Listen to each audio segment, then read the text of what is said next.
L'Europe n'a pas été faite, nous avons eu la guerre. L'Europe ne se fera pas d'un coup.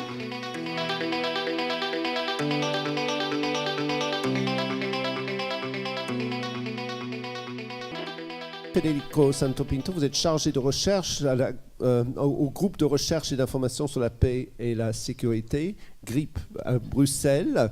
Vous êtes spécialisé dans les politiques de l'Union européenne pour la prévention et la gestion des conflits. Et vous allez nous parler de l'humanisme dans la défense européenne, si j'ai bien compris. Merci.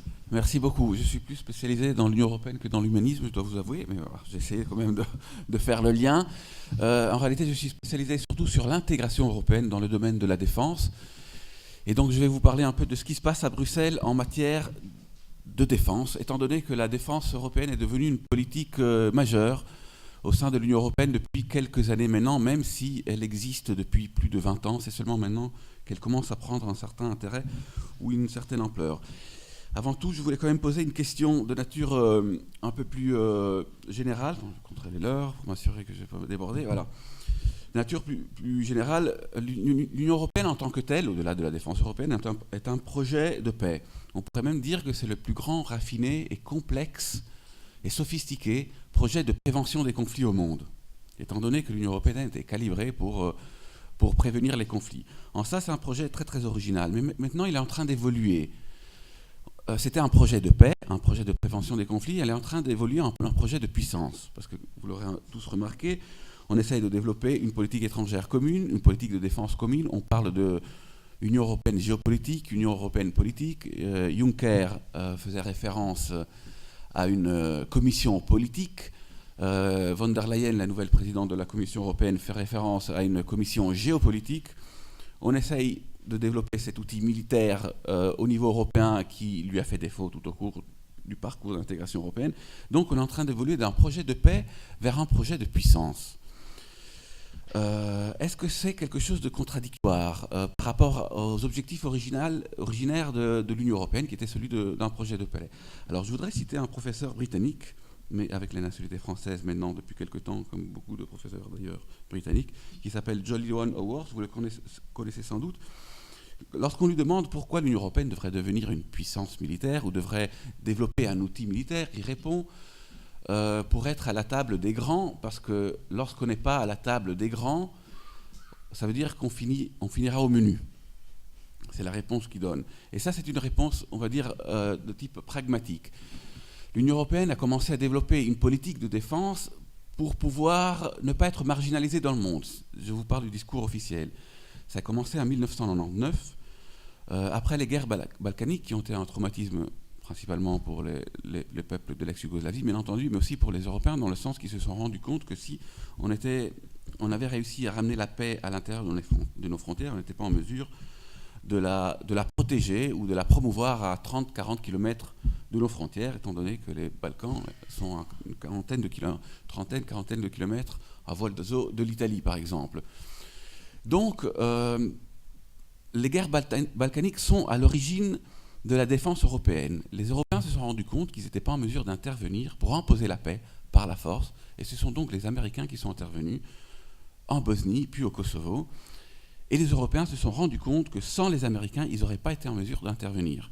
Donc on pourrait presque dire que le conflit n'a pas été résolu, mais a été du moins gelé grâce à l'intervention des Américains et non pas grâce à l'intervention des Européens. Les Américains n'étaient pas contents de voir intervenir en Europe et avaient envie que les Européens soient en mesure de gérer leurs problèmes à leurs frontières un peu tout seuls comme des grands. Et donc, ils ont été un peu tirés par les cheveux.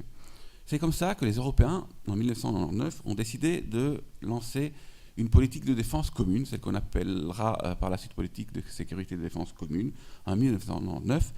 Et ce sont les Britanniques et les Français qui l'ont lancée. Les Britanniques ayant accepté l'idée d'attribuer à l'Union européenne des compétences dans le domaine militaire parce que les Américains n'étaient pas contents du fait que les Européens n'étaient pas en mesure de gérer certains problèmes sécuritaires à leurs frontières et n'avaient pas forcément envie d'être systématiquement impliqués dans la sécurité en Europe. En 1999, avec ce qu'on appelle le sommet anglo-britannique de Saint-Malo, on lance donc la défense européenne.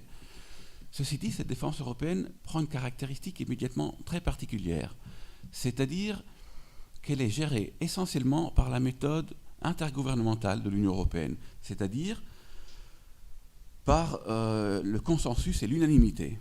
Donc la méthode communautaire qui a fait le succès de l'Union européenne, parce que l'Union européenne, si elle a un succès aujourd'hui en termes de paix, mais en termes d'intégration plus généralement, c'est grâce à sa méthode communautaire. Cette méthode communautaire est mise complètement de côté lorsqu'on lance la défense européenne en 1999 et on décide de créer une défense européenne sur une base purement intergouvernementale, donc sur la base d'une coopération volontaire entre États souverains et États-nations. La défense européenne est lancée ainsi et elle tourne en rond pendant longtemps. On peut même quasiment dire qu'elle tourne en rond pendant 20 ans. C'est pour ça que ça n'a jamais été une priorité politique et on en parle très peu, on en a parlé très peu. Quelques petites choses sont faites. L'Union européenne réussit à déployer des petites missions de gestion de crise très petites, très limitées dans le temps, dans certains pays, au Tchad, en République du Congo, dans les Balkans. Ce sont des missions relativement limitées qui interviennent souvent dans une deuxième phase de la crise, c'est-à-dire quand il y a une grosse crise internationale, ce n'est pas l'Union européenne qui intervient en première, ce sont les États membres ou l'OTAN éventuellement. Ensuite, l'Union européenne intervient en deuxième lieu lorsque les jeux sont faits pour stabiliser ce qui a été décidé auparavant, ce qui fait penser que l'Union européenne n'est pas vraiment un acteur de la politique internationale, ni de la défense, ni de la sécurité, mais plutôt un acteur secondaire qui intervient pour solidifier, pour stabiliser ce qui a été décidé et ce qui a été fait auparavant par la France, par le Royaume-Uni, par l'OTAN, par les États-Unis éventuellement. Donc c'est un acteur un peu secondaire. Pendant 20 ans, la défense européenne reste une politique intergouvernementale. Elle fonctionne peu, et lorsqu'elle fonctionne peu, elle fonctionne mal. L'Union européenne n'arrive pas à parler d'une seule voix. Et voilà, c'est une politique, on va dire, à moitié, qui n'est pas aboutie. Ceci dit, en 2016, les choses commencent à changer. C'est-à-dire qu'il y a quelque chose d'important qui se produit. Il y a le contexte politique et géopolitique. En 2016, vous avez le Brexit. Les Britanniques s'en vont. Puis Donald Trump est élu président des États-Unis. Les Européens, beaucoup de chancelleries, au moins en Europe, vont dans la panique la plus totale, surtout les Allemands. Parce qu'ils se rendent compte que la protection qui est assurée par l'OTAN et par les États-Unis n'est plus garantie, n'est plus automatique. Et tout à coup, l'Europe se réveille même dans le domaine de la défense. Mais en réalité, c'est surtout Jean-Claude Juncker qui se réveille. Parce que Jean-Claude Juncker est très intelligent, on peut même dire que c'est un renard. Pourquoi ? Parce qu'il comprend tout de suite que si les pays européens, pendant longtemps, n'ont pas voulu attribuer de compétences sérieuses à l'Union européenne en matière de défense, et ont voulu laisser cette matière gérée par le système intergouvernemental, et donc par l'unanimité, il comprend que maintenant, beaucoup de pays commencent à craindre la marginalisation et le désengagement des États-Unis. Et tout de suite après l'élection de Donald Trump aux États-Unis et le Brexit, c'est-à-dire en été 2016, il propose de lancer quelque chose qui va changer, à mon sens, la face de la défense européenne en la rendant une politique beaucoup plus sérieuse, c'est-à-dire ce qui était appelé le Fonds européen de la défense. Qu'est-ce que c'est le Fonds européen de la défense ? Le Fonds européen de la défense, c'est un budget qui devrait atteindre plusieurs milliards, on ne sait pas combien encore, et qui doit permettre à l'Union européenne de financer les industries de défense dans le domaine de la recherche militaire et le développement d'outils militaires. On n'a jamais eu ça presque jamais eu ça, au sein de l'Union européenne. C'est une nouveauté parce que le secteur de la défense, le marché de la défense et les industries de la défense ont toujours été exclus du processus d'intégration européenne. Et c'est une nouveauté parce que pour la première fois, on va utiliser le budget communautaire, c'est-à-dire l'argent de l'Union européenne, pour financer des industries de défense. On n'a jamais eu ça dans le passé. Et c'est une nouveauté. Troisièmement, parce que ce Fonds européen de la défense, et là ça a été surprenant, et moi-même qui suis les questions de défense depuis une bonne dizaine d'années, je suis tombé de ma chaise, parce que ce Fonds européen de défense sera géré à travers la méthode communautaire. C'est-à-dire que ce seront les institutions supranationales de l'Union européenne qui vont co-gérer cet outil, la Commission européenne et le Parlement européen. Ce qui est quelque chose de surprenant, notamment pour un pays comme la France, qui, malgré le fait qu'en France, il y a un président qui a une rhétorique très européiste, qui dit des choses magnifiques sur l'Europe, ça reste sur la question de défense et de politique étrangère, la France, un pays très souverainiste quand même. En tout cas, qui a vraiment du mal à l'idée de pouvoir déléguer la gestion, par exemple, des industries de défense à des autorités supranationales comme, par exemple, la Commission européenne ou le Parlement européen.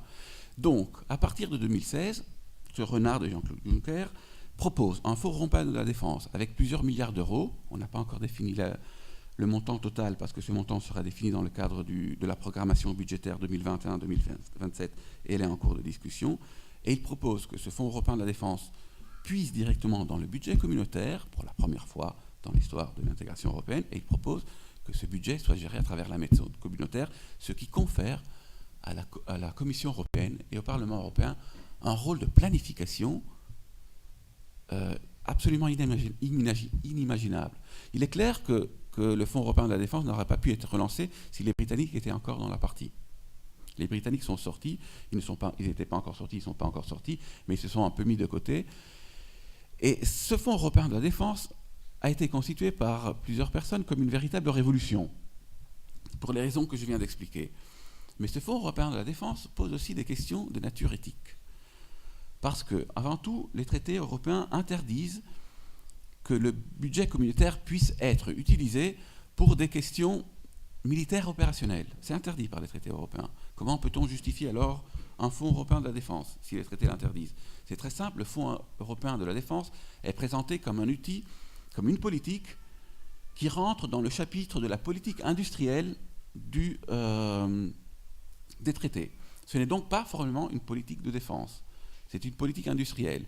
L'Union européenne peut avoir des fonds, un budget pour financer son industrie. Elle ne l'a quasiment jamais fait parce que l'Union européenne n'a jamais financé un secteur spécifique de l'industrie, soit-il le tourisme, le transport, je sais pas moi, l'agroalimentaire. Elle n'a jamais eu une politique sectorielle, mais tout à coup, elle en développe une à travers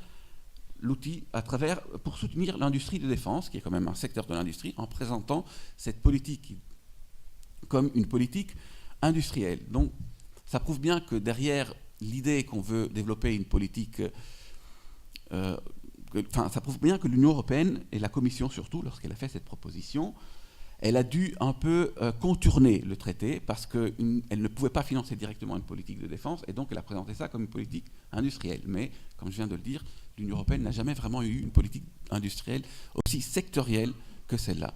Donc, c'est une grosse nouveauté, ça pose un critère éthique parce que, et on en revient un peu aux questionnements initiaux, pourquoi l'Union européenne doit-elle, alors que c'est un projet de paix, et c'est un projet éminemment civil, et c'est un projet éminemment, et elle est connue dans le monde pour sa coopération au développement, pour son aide humanitaire, pourquoi doit-elle tout à coup utiliser le budget communautaire pour financer des industries de défense? Il y a tout un débat à Bruxelles sur cela. Beaucoup d'associations d'ONG se sont opposées à l'idée que l'Union européenne puisse développer cet outil militaire. On parle de militarisation de l'Europe.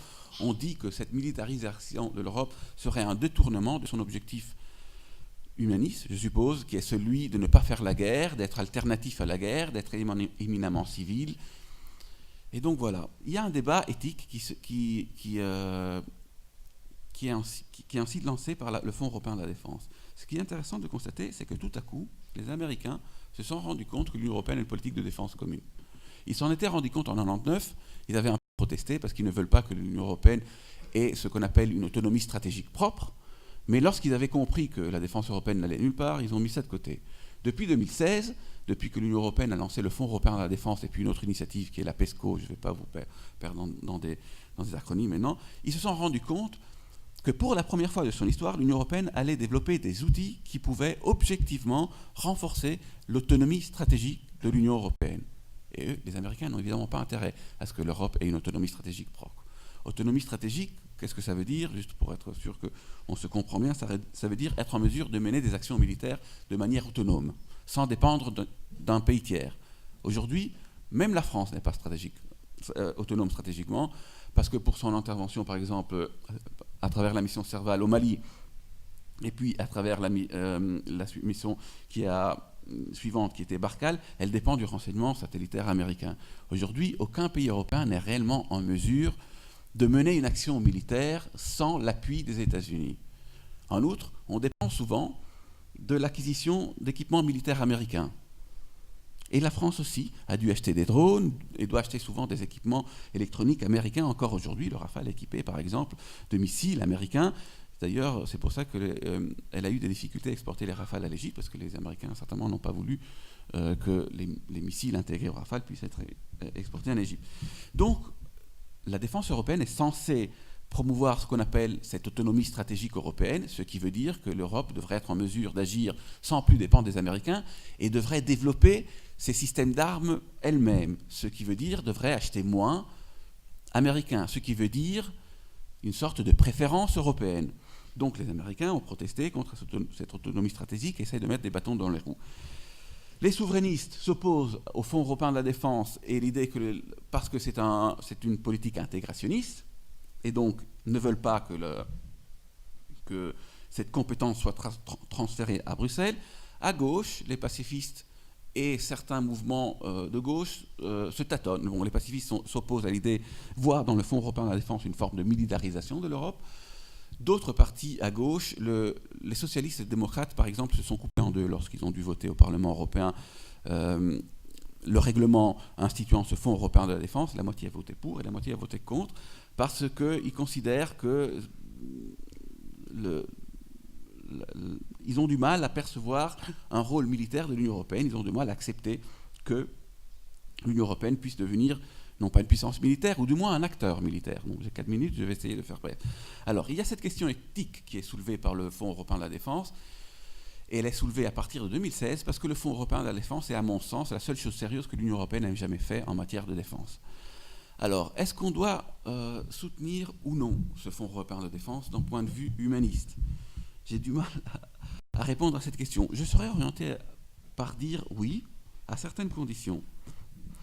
C'est-à-dire que il faut bien comprendre que si l'Union européenne est un processus d'intégration, tôt ou tard, ce processus d'intégration devra s'étendre aussi au domaine militaire. Si on perçoit la défense européenne comme une étape dans le processus complexe, long et tortueux d'intégration européenne, comme une étape comme l'a été l'euro, Schengen, le marché intérieur, et la PAC, la politique agricole commune et d'autres, alors le Fonds européen de défense pourrait effectivement être un outil paradoxalement de paix. Pourquoi un outil de paix? Parce qu'il contribue à ce parcours d'intégration européenne qui est censé mettre en commun nos intérêts et nos politiques pour qu'on ne se fasse plus la guerre. Il y a même, dans ce cadre, une image très belle qu'on pourrait évoquer. On a commencé le processus d'intégration européenne pour faire la paix en mettant en commun le charbon et l'acier, et maintenant on finit par mettre en commun nos industries de défense, c'est-à-dire les outils à travers lesquels on fait la guerre. C'est le couronnement d'un processus, d'un parcours fantastique d'intégration européenne. Donc on pourrait voir de ce côté-là le Fonds européen de la défense européenne, paradoxalement, comme un outil humaniste et de paix. On met ensemble ceux qui produisent nos armes, ça veut dire qu'on est arrivé vraiment à un niveau de paix extraordinaire et on a fait un parcours depuis le charbon et l'acier extraordinaire.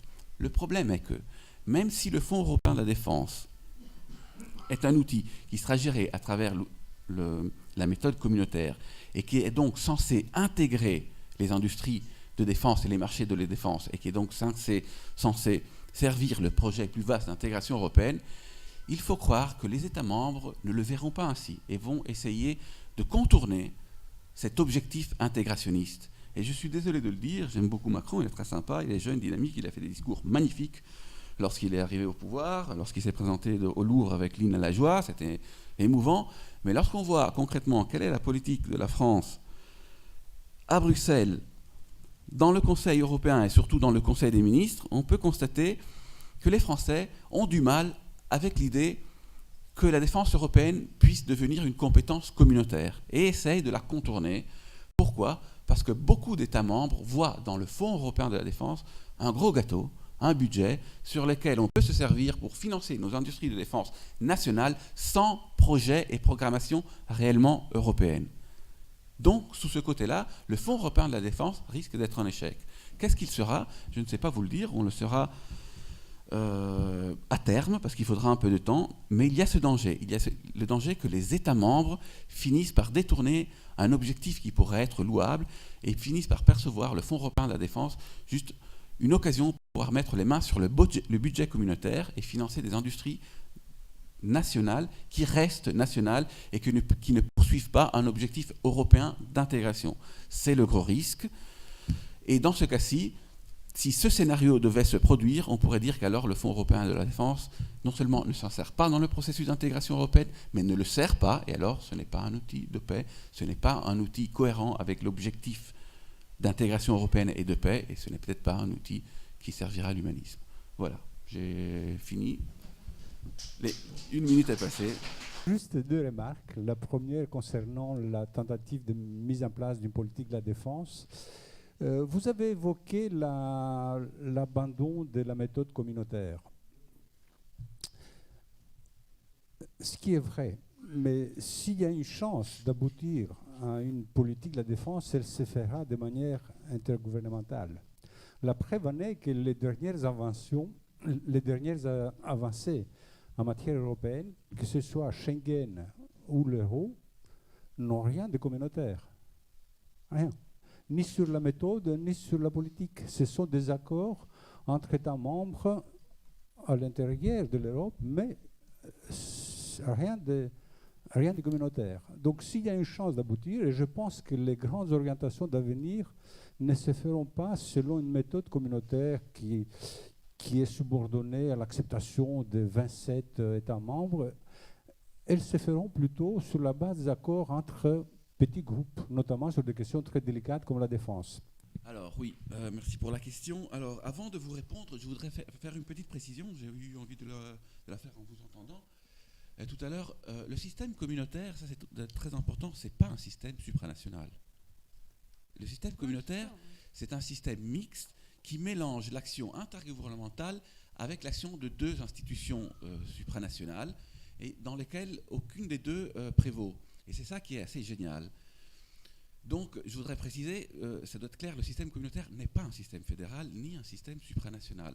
Alors, je ne suis pas d'accord avec vous lorsque vous dites, mais vive le débat, lorsque vous dites que ça ne peut pas marcher, le système communautaire.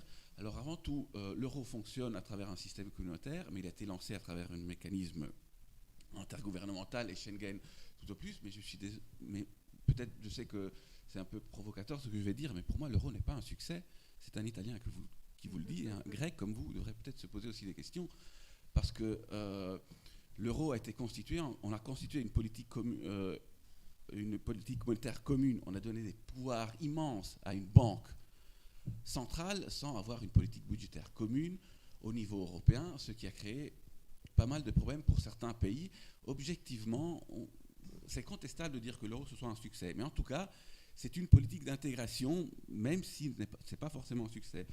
L'autre chose que je voudrais dire par rapport au futur, on va dire, de la défense européenne, ce que je voulais peut-être dire tout à l'heure, que je n'ai peut-être pas bien dit, c'est que le Fonds européen de la défense, qui pourrait être un progrès en termes d'intégration, est une proposition de la Commission qui a été acceptée par les États membres et qui a été votée par le Parlement européen. C'est le système communautaire qui a généré le Fonds européen de la défense. Le Fonds européen de la défense est la seule chose sérieuse qui a été faite en matière de défense. Tout le reste, ce n'est rien de sérieux. C'est-à-dire que ce sont des choses qui ont toujours existé dans l'histoire, depuis la Ligue de Delos jusqu'au commandement interallié de la Deuxième Guerre mondiale, sans parler du Congrès de Vienne, etc. Donc on a fait la défense européenne au niveau intergouvernemental a abouti à des résultats qui ont été présentés comme inédits dans l'histoire et qui ne le sont pas. Le Fonds européen de la défense pourrait l'être. C'est une initiative de la Commission qui a été ensuite validée par le Conseil, donc par les États membres et par le Parlement européen. Il y a parallèlement à ce Fonds européen de la défense une autre initiative qui a été lancée, elle, par le Conseil et qui est purement intergouvernementale et s'appelle la PESCO, la coopération structurée permanente.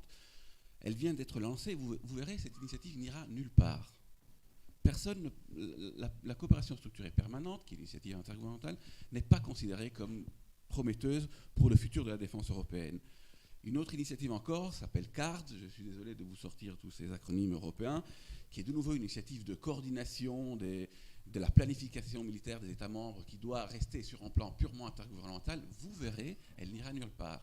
La seule chose qui est vraiment potentiellement prometteuse en termes d'intégration est le Fonds européen de la défense. Moi, je ne pense pas que les États membres peuvent faire avancer l'intégration européenne dans le domaine de la défense. Pourquoi ? Parce qu'ils ne sont pas constitués, quasiment, on parle d'écologie biologiquement, ils ne sont pas constitués pour transférer des pouvoirs aussi importants en dehors de leur capitale, donc à Bruxelles. C'est vraiment une question quasiment sociologique. Les États membres ne sont pas capables de le faire. Vous avez des leaders européens ou des ambassadeurs, des diplomates, lorsque vous leur parlez en aparté, ils vous disent oui, l'intégration européenne, il faut aller beaucoup plus loin, c'est dramatique, la Chine, les États-Unis, Trump, il faut le faire. Mais après, quand ils sont au pouvoir, ils ne font rien parce qu'ils ne sont pas en mesure biologiquement quasiment de le faire à partir du niveau national. Je pense que le niveau communautaire est la seule voie pour faire avancer les choses, tout en considérant que ce niveau communautaire n'est pas un niveau fédéral. Et je pense que ce niveau communautaire l'a déjà démontré 1000 fois. En fait, on a déjà des capacités de défense communautarisées. On l'a déjà, on ne les voit même pas. C'est Galileo. C'est le système satellitaire qu'on a sur notre tête, qui a été présenté comme un projet civil. Et par le fait qu'il a été présenté comme un projet civil, il a pu être géré à travers la méthode communautaire. C'était très compliqué, hein. Je ne dis pas que c'était facile. Il y a eu beaucoup de difficultés, mais on a quand même réussi à le faire et le faire fonctionner sur la base de la méthode communautaire. Aujourd'hui, Galileo est quand même une capacité militaire, outre que civile, même si on ne l'a pas dit initialement, c'est une capacité militaire. Et le système de Galileo, ce qui est surprenant, c'est qu'il est possédé par l'Union européenne, même s'il a un système de gouvernance très compliqué dans lequel les États membres interviennent. Mais c'est un système communautaire et c'est possédé par l'Union européenne. Et ça marche bien. Le système communautaire a bien fonctionné. Tout ce que l'Union européenne a fait en matière de défense à travers le système intergouvernemental et l'Agence européenne de la défense est un fiasco énorme. Rien. L'Agence européenne de défense, qui est une agence intergouvernementale, n'a absolument rien produit en termes de capacité de défense au niveau européen. Rien. La seule chose qu'on ait produite, c'est Galileo, et c'est à travers le système communautaire, en disant que ce n'était pas un système militaire, en disant que c'était un système civil, alors que c'était un système à double usage, c'est-à-dire militaire et civil. Je pensais qu'on pouvait compter sur vous pour une bonne question. Bonne, je ne sais pas. Oui, sur la défense européenne, je me souviens, il y a quelques années, justement, après la création du fonds, ça devait être il y a 2-3 ans, la Maison de l'Europe avait organisé déjà une conférence débat sur comment créer une défense européenne, et je pense qu'on était tous restés un peu, comme vous le disiez, sur pour l'instant, ça ne fonctionne pas. Après, le fonds venait d'être créé, donc on ne sait toujours pas. Mais moi, je me pose la question, malgré la création du fonds, qui du coup va permettre le développement industriel militaire des États membres, il va falloir en faire quelque chose après. Comment est-ce que réellement le système communautaire va permettre de déboucher sur des décisions, alors qu'on regarde sur les précédents conflits comme l'Irak, la guerre en Irak, la Syrie, le Mali, etc.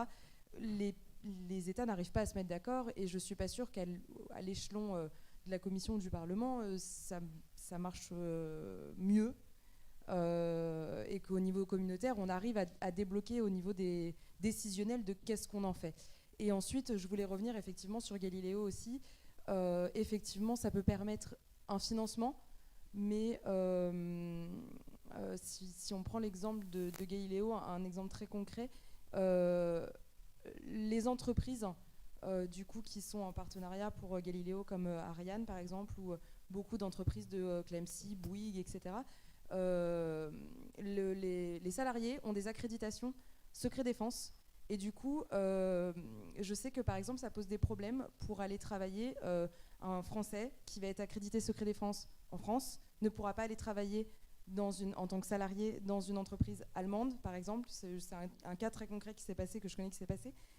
Du coup, on a encore finalement ces barrières-là. Et est-ce que réellement l'entrée dans le système communautaire peut faire tomber quelque chose de très ancré au niveau régalien quand même? La première question concerne les traités d'Élysée, où la France et l'Allemagne ont accordé une coopération dans la matière de la défense, aussi diplomatique autour du Conseil de sécurité. et d'échanges très concrets au niveau gouvernemental. Alors, la question qui m'était posée concernant... c'est une très bonne question. On veut créer au niveau industriel des capacités militaires pour en faire quoi? Effectivement, comment on va décider? Effectivement, il faut savoir que le Fonds européen de défense va produire ses premiers résultats dans 10 ans. Ou dans 20 ans sans doute. Donc il faudra attendre un peu. Ce qui est original dans cet outil, je ne suis pas un fan de ce fonds parce que je peux être très critique, hein, mais ce qui est original de cet outil, c'est qu'il revient aux origines, on va dire. C'est-à-dire que alors que la défense européenne avait été lancée en 1999 par une simple coopération intergouvernementale souveraine qui n'aboutissait plus ou moins à rien et le reste devait suivre et n'a pas suivi, on a repris la bonne vieille méthode communautaire de Jean Monnet, qui a donné des excellents résultats dans certains domaines économiques, et même dans le domaine militaire lorsqu'on parle de Galiléo. Et donc on a décidé de mettre ensemble nos industries pour ensuite créer des capacités communes et avoir une intégration de plus en plus proche, même avoir des politiques d'exportation d'armes qu'on n'a pas actuellement communes, mais qui est essentielle dans une politique étrangère, qui doivent devenir forcément communes. Avec le Fonds européen de la défense, on commence à dire « Ah, mais alors il faut européaniser les licences aux exportations » pour ensuite aboutir à long terme à une politique plus intégrée, même en matière de défense et de politique étrangère.